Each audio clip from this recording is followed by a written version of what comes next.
ये आकाशवाणी गोरखपुर है। अब आप सुषमा श्रीवास्तव से क्षेत्रीय समाचार सुनिए। प्रधानमंत्री नरेंद्र मोदी ने आज वीडियो कॉन्फ्रेंसिंग के माध्यम से बस्ती जिले में आयोजित सांसद खेल महाकुंभ के द्वितीय चरण का उद्घाटन किया। इस अवसर पर श्री मोदी ने कहा कि खेल प्रतियोगिताओं को खिलाड़ियों को बेहतर प्रशिक्षण देने के लिए निरंतर आयोजित किया जाना चाहिए।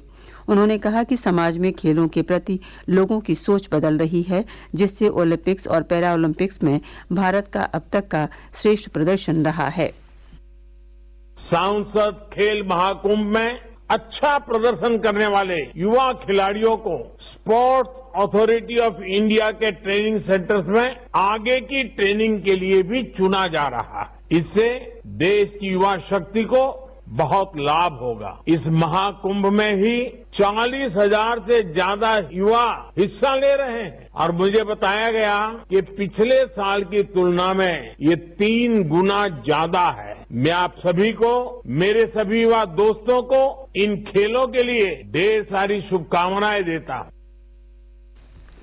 इस अवसर पर मुख्यमंत्री योगी आदित्यनाथ ने कहा कि बीते 8 वर्षों में प्रधानमंत्री नरेंद्र मोदी की प्रेरणा से खेलो इंडिया के माध्यम से जो कार्य प्रारंभ हुआ है, आज वो सांसद खेल महाकुंभ के जरिए गांव-गांव तक पहुंच रहा है। लगभग हर संसदीय सीट पर विगत वर्ष में खेल महाकुंभ के माध्यम से ग्रामीण खेल प्रतिभाओं को एक बेहतर मंच प्राप्त हुआ है। मुख्यमंत्री ने कहा कि बस्ती के सांसद हरीश द्विवेदी सांसद महाकुंभ के दूसरे संस्करण के आयोजन को लेकर बधाई के पात्र हैं। उन्होंने बताया कि प्रदेश के 58,000 ग्राम पंचायतों में खेल मैदान बनाए जाने की प्रक्रिया चल रही है।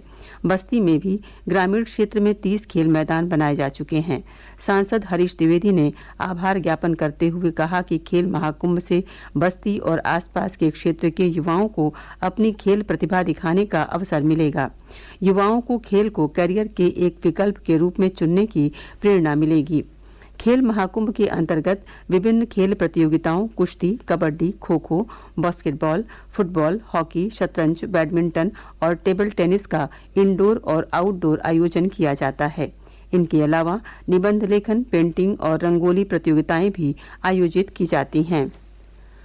प्रदेश के कृषि मंत्री सूर्य प्रताप शाही ने आज वाराणसी के लाल बहादुर शास्त्री एकीकृत एयर कार्गो टर्मिनल का निरीक्षण कर यहां से लगातार निर्यात हो रहे कृषि उत्पादों की गुणवत्ता और इसकी कार्यप्रणाली का निरीक्षण किया। इस अवसर पर एपीडा की ओर से 22 कुंतल हरी मिर्च का निर्यात भी शारजाह के लिए किया गया। निरीक्षण के बाद संवाददाताओं से बातचीत करते हुए कृषि मंत्री ने कहा कि वाराणसी से लगातार कृषि उत्पादों का निर्यात खाड़ी देशों के लिए हो रहा है। इससे किसानों की जहां आमदनी बढ़ रही है, वहीं पर खाड़ी देशों में निर्यात की संभावनाओं को भी तलाशा जा रहा है। उन्होंने कहा कि लखनऊ सहित वाराणसी में कृषि निर्यात को बढ़ावा देने के लिए भारत सरकार के साथ साथ उत्तर प्रदेश सरकार लगातार प्रयास कर रही है और सफल भी हो रही है। इस दौरान एपीडा के महाप्रबंधक सीवी सिंह मौजूद रहे। स्कूल, कॉलेज और विश्वविद्यालयों के पाठ्यक्रम में अब सड़क सुरक्षा को भी शामिल किया जाएगा। उच्च शिक्षा मंत्री योगेंद्र उपाध्याय की अध्यक्षता में विधान भवन में आयोजित शिक्षा से जुड़े सभी विभागों की संयुक्त बैठक में ये निर्णय लिया गया। बैठक में ये भी निर्णय लिया गया कि इंजीनियरिंग कॉलेज के छात्रों को सड़क सुरक्षा विषय पर प्रोजेक्ट वर्क के रूप में यातायात से जुड़ा कार्य दिया जाएगा। इसे नए सत्र से लागू किया जाएगा। उच्च शिक्षा मंत्री ने कहा कि प्राइमरी और माध्यमिक स्तर के शैक्षिक संस्थानों में पाठ्यक्रम स्तर पर या नैतिक शिक्षा की किताबों में सड़क सुरक्षा से संबंधित अध्याय शामिल किए जाएंगे। उन्होंने 21 जनवरी को आयोजित होने वाले कार्यक्रम रन फॉर G20 में भी सड़क सुरक्षा के विषय को शामिल करने के संबंध में अधिकारियों को निर्देश दिए हैं। मुख्यमंत्री योगी आदित्यनाथ ने घोषणा की है कि नेपाल विमान दुर्घटना में गाजीपुर के 4 मृतकों के पार्थिव शरीर लाने का खर्च राज्य सरकार वहन करेगी।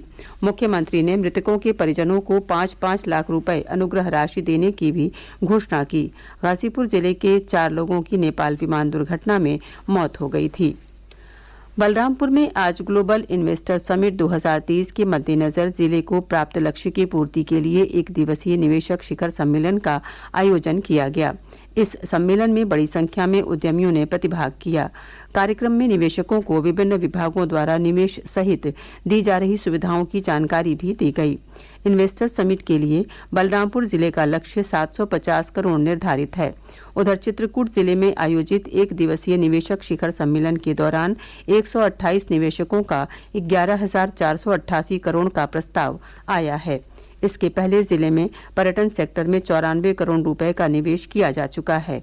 इस निवेश के माध्यम से 25,000 युवाओं को रोजगार देने की बात कही गई है। इसके साथ ही क्षेत्रीय समाचारों का ये बुलेटिन समाप्त हुआ। नमस्कार।